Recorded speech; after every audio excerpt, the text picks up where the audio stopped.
For this review of SSI's new strategy war sim, Steel Panthers, we've fueled up the IE Sherman tank to cruise around in. Steel Panthers shows that no one can put together a war sim like SSI can. Not only do they put together a game that plays great, but the graphics are incredible as well. Make a right turn here. All too often we play war sims that, even though they play well, they are, how shall I put this, attractiveness challenged. They're ugly! But Steel Panthers has it all. It plays great, and it's surrounded by layers of gorgeous graphics. Hey, what's that siren? I'll go up top and check it out. Hey, it's a cop. Hey, cop, look at me. I'm Michael Dukakis. What's he want? Probably a donut. Why don't you ask him what he wants? Hey, cop. What?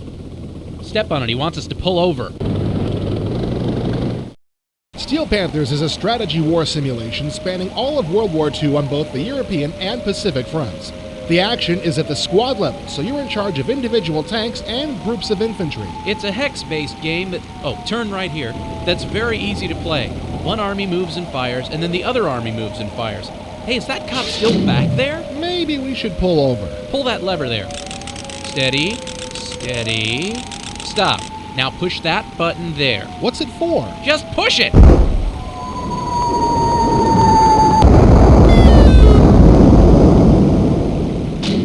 Now we can continue. Thank you. Steel Panthers may be an easy game to learn and play, but that doesn't mean it's shallow. Most of the ground units that participated in the war from all the major countries are represented in Panthers.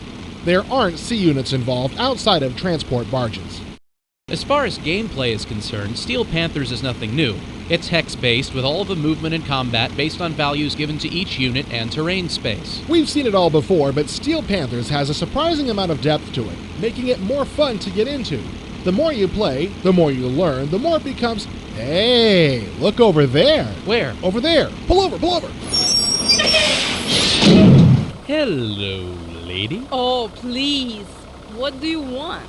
How would you like to go out? Why should I, a very attractive, wealthy supermodel, go out with you? A very, you. My natural Mel Gibson-like charm? Oh, please. I'll give you a ride in the tank. I have a Ferrari. Did I mention I write for IE? Ooh, you write for IE. I've always dreamed of meeting an IE writer. I write too. Shut up. What are we waiting for? Let's go. Anyway, you play individual scenarios which last a certain number of turns, and points are awarded to each side for accomplishing things like casualties and conquest. But the side with the most points at the end of the scenario is not necessarily the winner. If one side wins by a margin less than 2-1, then the battle is considered a draw. A margin greater than 10-1 is a decisive victory, and anything in between is a marginal victory. Not only do you have to win big in order to gain a victory. Even though Panthers is done in much of the same style as Panzer General, the actual battles are much more involving. Squad-level combat allows for more finesse and overall control of your forces. Instead of each unit just having one shot per turn, multiple shots can be taken and the player can specify which shot can be fired at which enemy. Uh-oh, looks like a traffic jam. Hey, we're in the IE Sherman tank, buddy. Those cars aren't going to stop us, just go over them. You're right. Hang on. You also have to worry about which direction your unit is facing, since most units, specifically armored units, are more vulnerable from the rear. This gives a real feel for combat because you really start to think in the same terms as an actual soldier on the battlefield. The game may be just a basic move-and-shoot strategy game, but Steel Panthers is very, very involving. The real star of this game is the graphics. I've never seen a strategy war sim with graphics like this. The terrain is very impressive, and the units are very sharp and detailed. Winter scenarios are difficult to play in, since the movement range of each unit is represented by light-colored hexes which get lost in the white background of snow. Other than that, these graphics rock. When a tank gets blown up, it just sits there and burns, which is a great effect after you wreak havoc on the enemy's tank columns. The same goes for buildings that get shelled, and after a particularly good battle, the battlefield is left in smoking, potholed ruins. I get the warm fuzzies just thinking about it. The only graphic feature I wasn't crazy about was when a plane came in for an attack. The computer screen is centered on the plane while the attack is carried out, but instead of smoothly scrolling through flight, the plane very quickly pops from one hex to the next, creating a very confusing effect. There was a real problem with this game, but first, I'm hungry. You guys want drive-thru? Darn tootin', buddy. Sir, I'm afraid you'll have to leave. The drive-thru isn't tall enough for your tank. Oh, yeah, forgot about that. Hit it.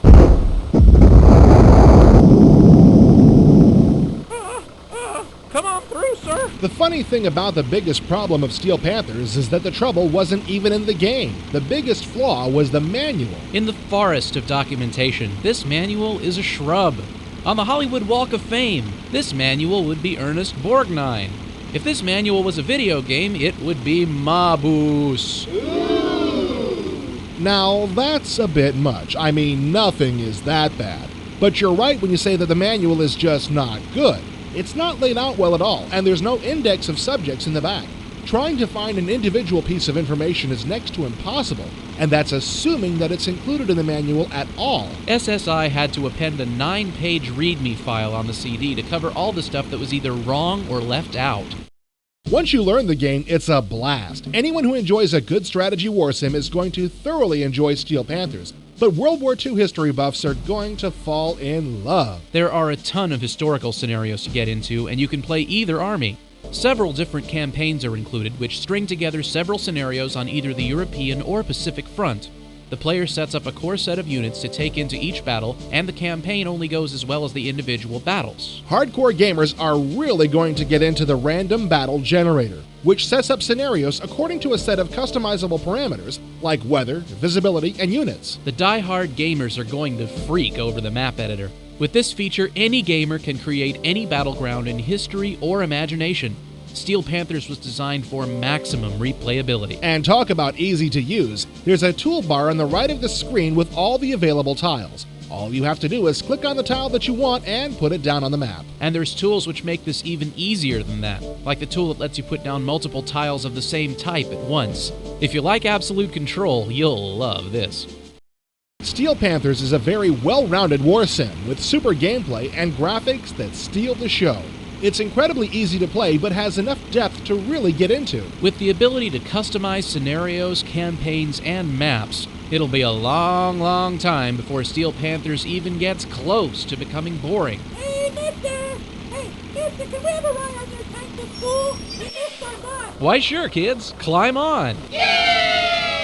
It may not be the most sophisticated World War II sim ever developed, but that means diddly. Panthers is historically accurate for you history nuts, but it's very gratifying. It's crazy fun. It's so freaking fast with a P. Well, it's just been a while since I've been addicted to a strategy game like I'm addicted to Steel Panthers. If you enjoy strategy war sims at all, Steel Panthers is a game you must get. Yes, hail to the tank driver man.